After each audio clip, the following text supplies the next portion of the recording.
1925లో రాష్ట్రీయ స్వయం సేవక్ సంఘ్ మొదలుపెట్టినప్పుడు డాక్టర్ కేశవరావు బలిరామ్ హెగ్డేవర్ గారు స్వతంత్రం కోసం కొట్లేవాడు చాలామంది ఉన్నారు. హిందువుల యొక్క హక్కుల కోసం, హిందూ సమాజం కోసం పనిచేసే వాళ్ళు లేరు. అందుకోసమే నేను ఆర్ఎస్ఎస్ను ప్రారంభిస్తున్నా.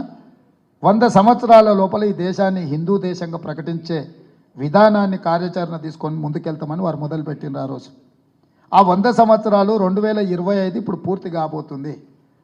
వారి తర్వాత బాధ్యతలు తీసుకున్న గోల్వాల్కర్ గారు రాసిన రచనలు మీరు అందరు చదివినారు. బంచ్ ఆఫ్ థాట్స్ కాకపోతే ఇతర విషయాలు. వారు రిజర్వేషన్లను వ్యతిరేకిస్తూ స్పష్టమైన విధానాన్ని మాట్లాడినరు, రాసిండ్రు.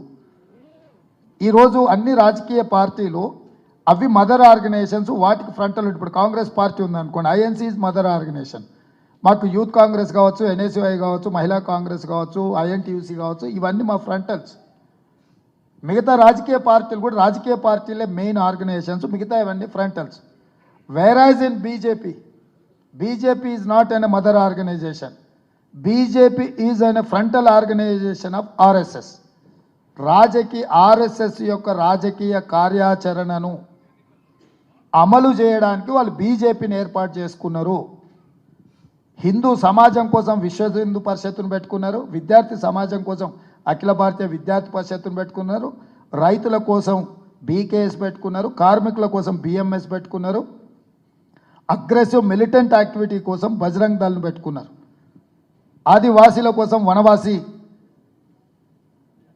కళ్యాణ్ పరిషత్ అని పెట్టుకున్నారు. అంటే ఆర్ఎస్ఎస్ యొక్క ఎజెండాను అమలు చేయడానికి ఆర్ఎస్ఎస్ ఎన్నో ఫ్రంటల్ ఆర్గనైజేషన్స్ పెట్టుకున్నది. అందులో political frontal organisation is BJP. 3 తలాక్, 370 article, citizen amendment act, uniform civil code, వీటన్నిటిని కూడా ఆర్ఎస్ఎస్ ఎజెండాలో ఉన్న వాటిని పూర్తి చేసిండ్రు. ఇప్పుడు మిగిలిన రెండు. ఒకటి రాజ్యాంగాన్ని మార్చడము, 2 రిజర్వేషన్లు రద్దు చేయడం.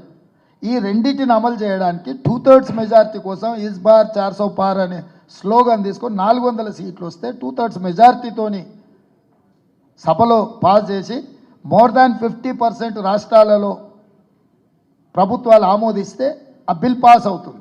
అందుకే 8 రాష్ట్రాలను ప్రతిపక్షాల కూటంలో ఉన్న ప్రభుత్వాలను పడగొట్టి వాళ్ళు సొంత ప్రభుత్వాలు ఏర్పాటు చేసుకున్నారు. ఈ 2025 అనేది మనకు అత్యంత కీలకమైన సంవత్సరము. ఆర్ఎస్ఎస్ 100 సంవత్సరాలు పూర్తి చేసుకోకపోతుంది.